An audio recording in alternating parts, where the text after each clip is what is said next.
Мен Алтай қаласының лицей мектебінің 9 сынып оқушысы Воронков Дмитрий. Наурыз мейрамына арналған құттықтауымды жеткізім келеді.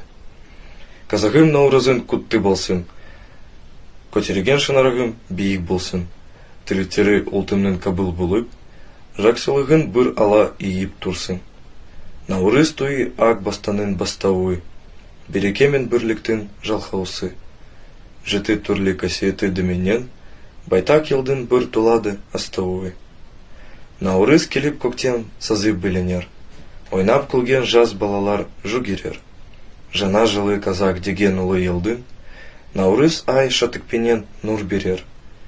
Гүлі шығып дала жайнап құлпырған, далам қандай тамаша еді ән тұнған. Босап жатыр далам бүгін тірлене, бауырайынан кары кеттіп құрсанған, алтын күні шуақ шашып аспаннан, жана жылым жыр думанмен басталған. Ақ дастархан жайып қазақ төрене, ақ ниетпен ол кендерден бата алған. Жана жылым келіп жіті аңсаған, басқа ұлтармен татулыққа жар салған.